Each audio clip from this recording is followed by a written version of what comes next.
श्री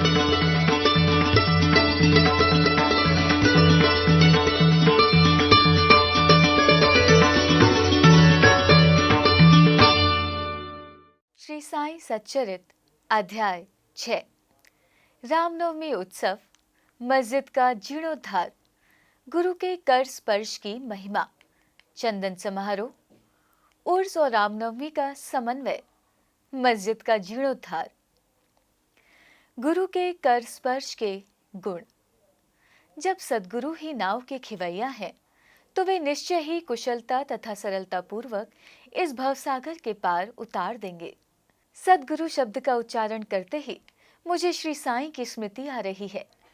ऐसा प्रतीत होता है मानो वे स्वयं ही मेरे सामने खड़े हैं और मस्तक पर ऊदी लगा रहे हैं। देखो देखो, वे अब अपना वरद हस्त उठाकर मेरे मस्तक पर रख रहे हैं। अब मेरा हृदय आनंद से भर गया है। मेरे नेत्रों से प्रेमाश्रु बह रहे हैं। सद्गुरु के कर स्पर्श की शक्ति महान आश्चर्यजनक है। लिंग, शरीर जो संसार को भस्म करने वाली अग्नि से भी नष्ट नहीं होता है, वो गुरु के स्पर्श भर से पल भर में नष्ट हो जाता है। अनेक जन्मों के समस्त पाप नष्ट हो जाते हैं। ऐसे व्यक्ति जिन्हें धार्मिक और ईश्वरीय प्रसंगों में पूर्ण अरुचि है, उनके भी मन स्थिर हो जाते हैं।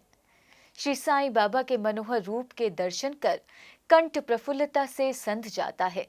आंखों से अश्रुधारा प्रवाहित होने लगती है और जब हृदय भावों से भर जाता है, तब 16 भाव की जागृति होकर आत्म अनुभव के आनंद का आभास होने लगता है। मैं और तू का भेद नष्ट हो जाता है और तत्क्षण ही ब्रह्म के साथ अभिन्नता प्राप्त हो जाती है। जब मैं धार्मिक ग्रंथों का पठन करता हूँ, तो क्षण क्षण में सद्गुरु की स्मृति हो आती है। बाबा राम या कृष्ण का रूप धारण कर मेरे सामने खड़े हो जाते हैं और स्वयं अपनी कथा मुझसे सुनाने लगते हैं। अर्थात जब मैं भागवत का श्रवण करता हूँ, तब बाबा श्री कृष्ण का स्वरूप धारण कर लेते हैं और तब मुझे ऐसा प्रतीत होने लगता है कि वे ही भागवत या भक्तों के कल्याणार्थ उद्भव गीता सुना रहे हैं।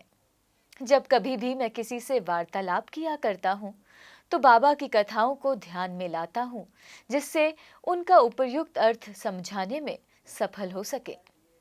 तब एक शब्द या वाक्य की रचना भी नहीं कर पाता हूँ, परंतु जब वे स्वयं कृपा कर मुझे लिखवाने लगते हैं, तब फिर उसका कोई अंत नहीं होता।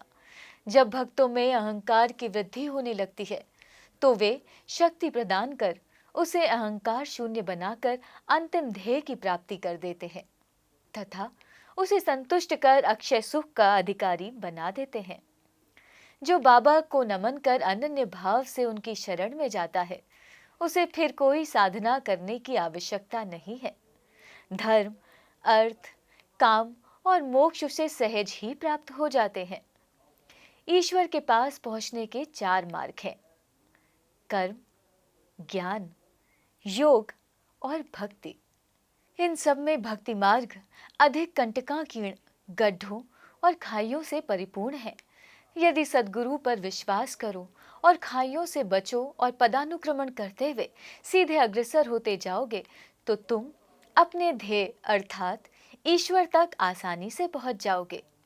श्री साईं बाबा ने निश्चयात्मक स्वर में कहा कि स्वयं ब्रह्म और उनकी विश्व को उत्पत्ति, रक्षण और लय करने आदि की भिन्न भिन्न शक्तियों के पृथकत्व में भी एकत्व है।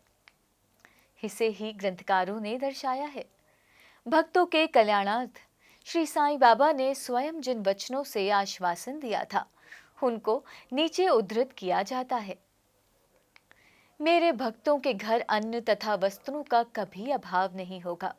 यह मेरा वैशिष्ट्य है कि जो भक्त मेरी शरण आ जाते हैं और अंतःकरण से मेरे उपासक हैं, उनके कल्याणार्थ मैं सदैव चिंतित रहता हूँ। ये मेरा वैशिष्ट्य है कि जो भक्त मेरी शरण में आ जाते हैं और अंतःकरण से मेरे उपासक हैं, उनके कल्याणार्थ मैं सदैव चिंतित रहता हूँ। कृष्ण भगवान ने भी गीता में यही समझाया है। इसलिए भोजन तथा वस्त्र के लिए अधिक चिंता ना करो। यदि कुछ मांगने की अभिलाषा है, तो ईश्वर को ही मांगो। सांसारिक मान व उपाधियां त्याग कर ईश कृपा तथा अभयदान प्राप्त करो और उन्हीं के द्वारा सम्मानित हो। सांसारिक साधनों से कुपुतगामी मत बनो, अपने इष्ट को दृढ़ता से पकड़े रहो। समस्त इंद्रियों और मन को ईश्वर चिंतन में प्रवृत्त रखो। किसी पदार्थ से आकर्षित ना हो। सदैव मेरे स्मरण में मन को लगाए रखो ताकि वो देह, संपत्ति व ऐश्वर्य की ओर प्रवृत्त ना हो। तब चित्त स्थिर, शांत व निर्भय हो जाएगा। इस प्रकार की मन स्थिति प्राप्त होना इस बात का प्रतीक है कि वो सुसंगति में है। यदि चित्त की चंचलता नष्ट ना हुई तो उसे एकाग्र नहीं किया जा सकता। बाबा के इन शब्दों को उद्धृत कर ग्रंथकार शिरडी के रामनवमी उत्सव का वर्णन करता है। शिरडी में मनाए जाने वाले उत्सवों में रामनवमी अधिक धूमधाम से मनाई जाती है। अतएव इस उत्सव का पूर्ण विवरण, जैसा कि साईं लीला पत्रिका 1125 के पृष्ठ 197 पर प्रकाशित हुआ है, यहाँ संक्षेप में दिया जाता है। प्रारंभ कोपरगांव में श्री गोपालराव गुंड नाम के एक इंस्पेक्टर थे। वे बाबा के परम भक्त थे। उनकी 3 स्त्रियां थीं, परंतु एक के भी संतान न थी। श्री साईं बाबा की कृपा से उन्हें एक पुत्र रत्न की प्राप्ति हुई। इस हर्ष के उपलक्ष्य में सन 1897 में उन्हें विचार आया कि शिरडी में मेला अथवा उर्स भरवाना चाहिए। उन्होंने यह विचार शिरडी के अन्य भक्त तात्या पाटिल, दादा कोटे पाटिल और माधवराव के समक्ष विचारणार्थ प्रकट किया। उन सभी को यह विचार अति रुचिकर प्रतीत हुआ तथा उन्हें बाबा की भी स्वीकृति और आश्वासन प्राप्त हो गया। उस भरने के लिए सरकारी आज्ञा आवश्यक थी, इसलिए एक प्रार्थना पत्र कलेक्टर के पास भेजा गया, परंतु ग्राम कुलकर्णी के आपत्ति उठाने के कारण स्वीकृति प्राप्त न हो सकी। परंतु बाबा का आश्वासन तो प्राप्त हो ही चुका था, अतः पुनः प्रयत्न करने पर स्वीकृति प्राप्त हो गई। बाबा की अनुमति से रामनवमी के दिन उर्स भरना निश्चित हुआ। ऐसा प्रतीत होता है कि कुछ निष्कर्ष ध्यान में ही रखकर उन्होंने ऐसी आज्ञा दी, अर्थात उर्स व रामनवमी के उत्सव का एकीकरण तथा हिंदू मुस्लिम एकता, जो भविष्य की घटनाओं से ही स्पष्ट है कि यह ध्येय पूर्ण सफल हुआ। प्रथम बाधा तो किसी प्रकार हल हुई। अब द्वितीय कठिनाई जल के अभाव की उपस्थित हुई। शिरडी तो एक छोटा सा ग्राम था और पूर्व काल में ही वहां जल का अभाव बना रहता था। गांव में केवल 2 कुएं थे, जिनमें से एक तो प्रायः सूख जाया करता था और दूसरे का पानी खारा था। बाबा ने उसमें फूल डालकर उसके खारे जल को मीठा बना दिया, लेकिन कुएं का जल कितने लोगों को पर्याप्त हो सकता था। इसलिए तात्या पाटिल ने बाहर से जल मंगवाने का प्रबंध किया। लकड़ी व बांसों की कच्ची दुकानें बनाई गईं तथा कुश्तियों का भी आयोजन किया गया। गोपालराव गुंड के एक मित्र दामू अण्णा कासार अहमदनगर में रहते थे। वे भी संतानहीन होने के कारण दुखी थे। श्री साईं बाबा की कृपा से उन्हें भी एक पुत्र रत्न की प्राप्ति हुई थी। श्री गुंड ने उनसे एक ध्वज देने को कहा। एक ध्वज जागीरदार श्री नाना साहेब निमोड़कर ने भी दिया। ये दोनों ध्वज बड़े समारोह के साथ गांव में से निकाले गए और अंत में उन्हें मस्जिद, जिसे बाबा द्वारका माई के नाम से पुकारते थे, उसके कोनों पर फहरा दिया गया। ये कार्यक्रम अभी भी पूर्ववत ही चल रहा है। चंदन समारोह इस मेले में एक अन्य कार्यक्रम का भी श्री गणेश हुआ, जो चंदनोत्सव के नाम से प्रसिद्ध है। ये कोरहल के एक मुस्लिम भक्त श्री अमीर शक्कर दलाल के मस्तिष्क की सूझ थी। प्रायः इस प्रकार का उत्सव सिद्ध मुस्लिम संतों के सम्मान में ही किया जाता था। बहुत सा चंदन घिसकर और बहुत सी चंदन धूप थालियों में भरी जाती है तथा लोबान जलाते हैं और अंत में उन्हें मस्जिद में पहुंचाकर जुलूस समाप्त हो जाता है। थालियों का चंदन और धूप नीम पर और मस्जिद की दीवारों पर डाल दिया जाता है। इस उत्सव का प्रबंध प्रथम 3 वर्षों तक श्री अमीर शक्कर ने किया और उनके पश्चात उनकी धर्मपत्नी ने किया। इस प्रकार हिंदुओं द्वारा ध्वज व मुसलमानों के द्वारा चंदन का जुलूस एक साथ चलने लगा और अभी तक उसी तरह चल रहा है। प्रबंध। रामनवमी का दिन श्री साईं बाबा के भक्तों को अत्यंत ही प्रिय और पवित्र है। कार्य करने के लिए बहुत से स्वयंसेवक तैयार हो जाते थे और वे मेले के प्रबंध में सक्रिय भाग लेते थे। बाहर के समस्त कार्यों का भार तात्या पाटिल और भीतर के कार्यों को श्री साईं बाबा के एक परम भक्त महिला राधा कृष्णमाई संभालती थी। इस अवसर पर उनका निवास स्थान अतिथियों से परिपूर्ण रहता और उन्हें सब लोगों की आवश्यकताओं का भी ध्यान रखना पड़ता था। साथ ही वे मेले की समस्त आवश्यक वस्तुओं का भी प्रबंध करती थी।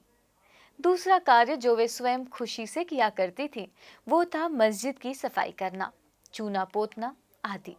मस्जिद की दीवारें व फर्श निरंतर धूनी जलने के कारण काली पड़ गई थी।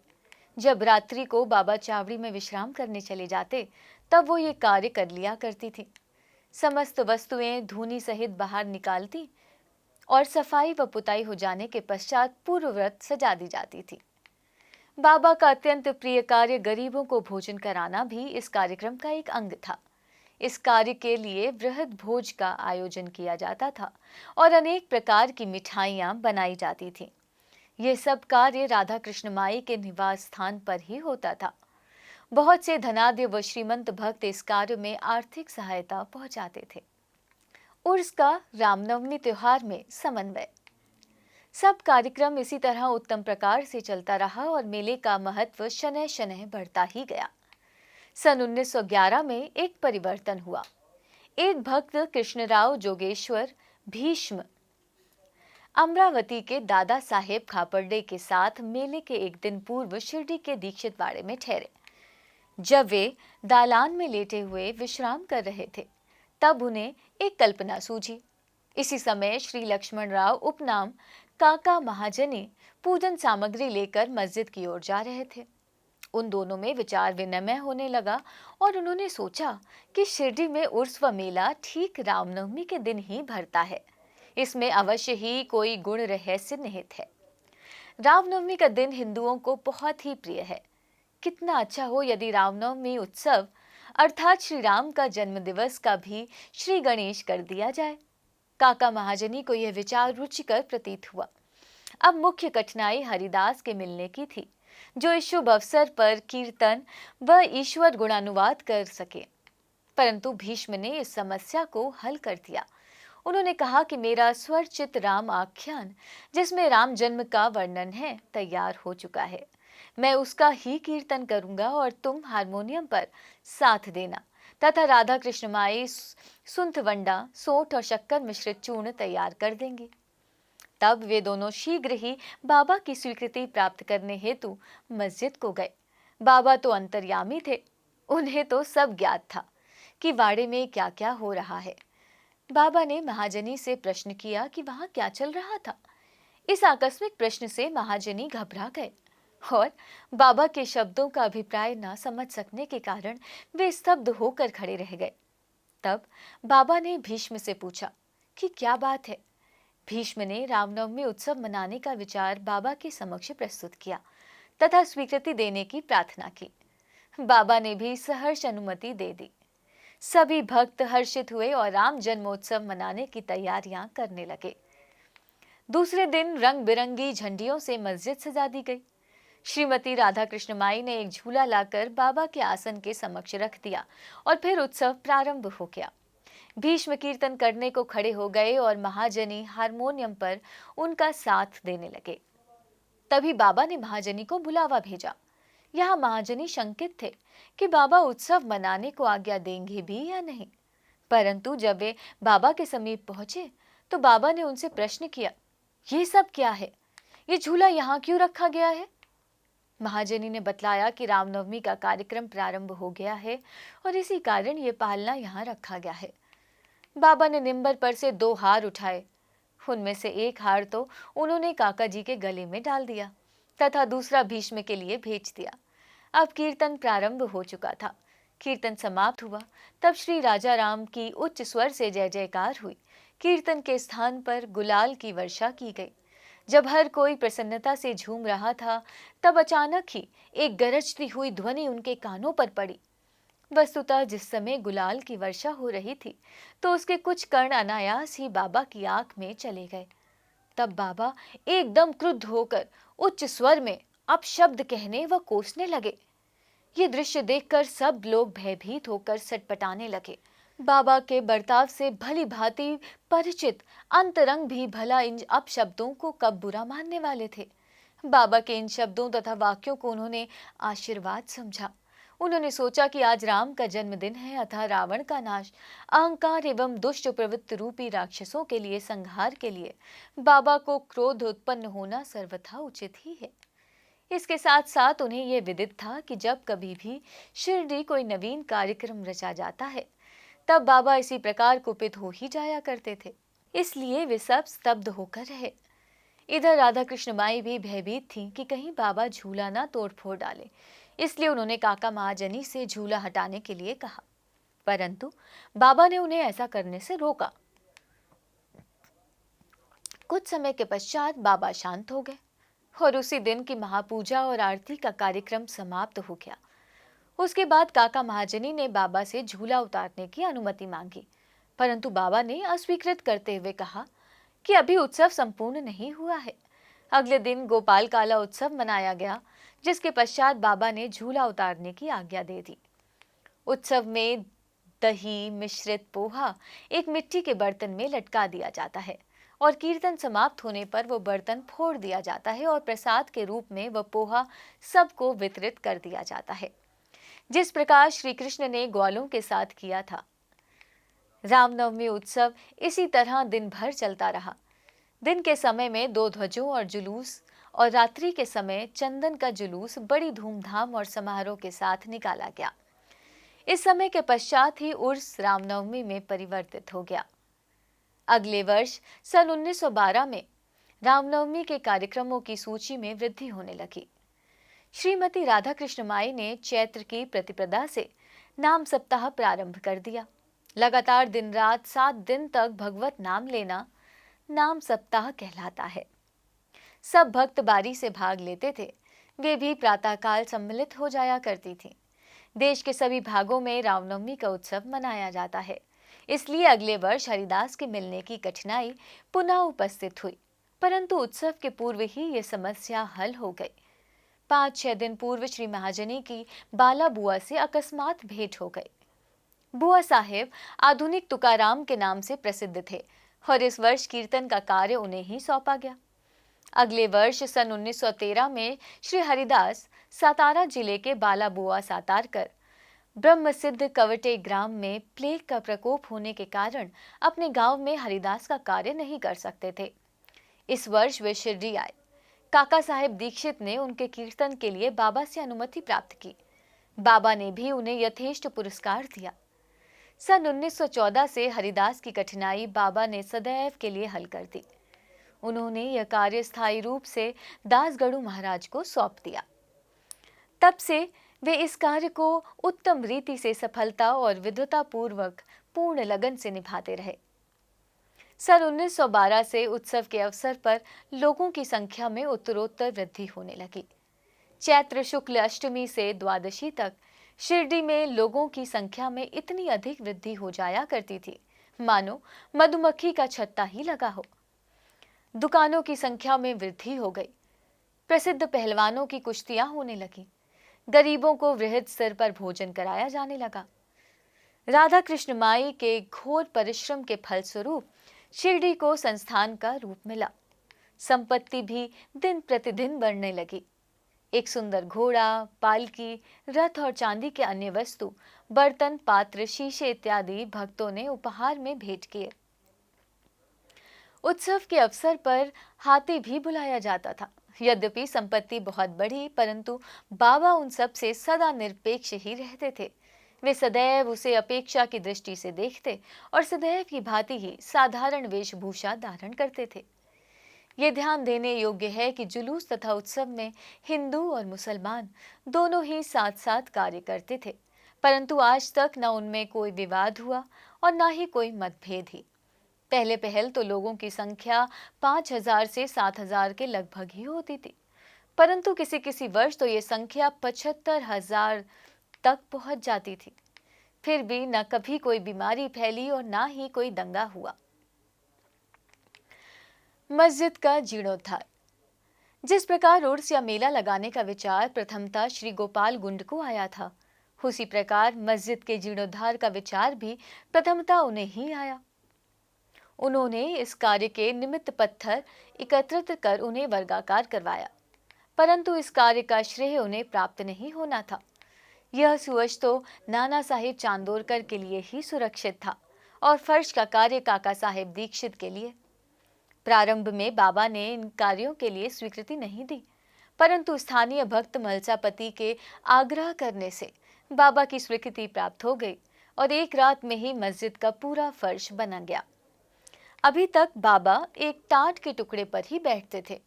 अब उस टाट के टुकड़े को वहां से हटाकर उसके स्थान पर एक छोटी सी गद्दी बिछा दी गई। सन 1911 में सभा मंडप भी घोर परिश्रम के उपरांत ठीक हो गया। मस्जिद का आंगन बहुत छोटा तथा असुविधाजनक था। काका साहेब दीक्षित आंगन को बढ़ाकर उसके ऊपर छप्पर बनवाना चाहते थे। यथेष्ट द्रव्य राशि व्यय कर उन्होंने लोहे के खंभे, बल्लियां व कैचियां मोल ली और कार्य भी प्रारंभ हो गया। दिन रात परिश्रम कर भक्तों ने लोहे के खंभे जमीन में गाड़ दिए।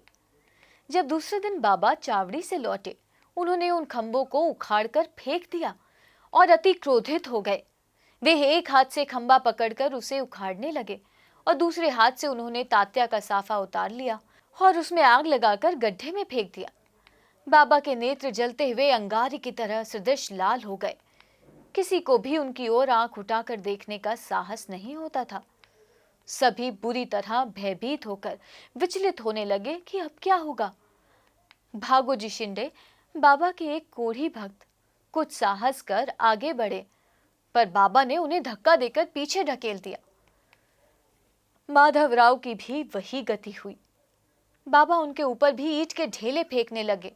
जो भी उन्हें शांत करने गया उसकी वही दशा हुई। कुछ समय के पश्चात क्रोध शांत होने पर बाबा ने एक दुकानदार को बुलाया और एक जरीदार साफा खरीद कर अपने हाथों से उसे तात्या के सिर पर बांधने लगे, जैसे उन्हें विशेष सम्मान दिया गया हो।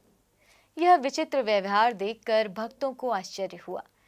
वे समझ ही नहीं पा रहे थे कि किस अज्ञात कारण से बाबा इतने क्रोधित हुए। उन्होंने तात्या को क्यों पीटा और तत्क्षण ही उनका क्रोध क्यों शांत हो गया। बाबा कभी कभी अति गंभीर तथा शांत मुद्रा में रहते थे और बड़े प्रेम पूर्वक वार्तालाप किया करते थे, परंतु अनायास ही बिना किसी गोचर कारण के वे क्रोधित हो जाया करते थे। ऐसी घटनाएं देखने में आ चुकी हैं, परंतु मैं इसका निर्णय नहीं कर सकता कि उनमें से कौन सी लिखें और कौन सी छोड़ें। अतः जिस क्रम में वे याद आती जाएंगी उसी प्रकार उनका वर्णन किया जाएगा। अगले अध्याय में बाबा यवन हैं या हिंदू, इसका विवेचन किया जाएगा तथा योग साधन, शक्ति और विषयों पर भी विचार किया जाएगा। श्री सद्गुरु साईनाथ अर्पणमस्तु। शुभम भवतु।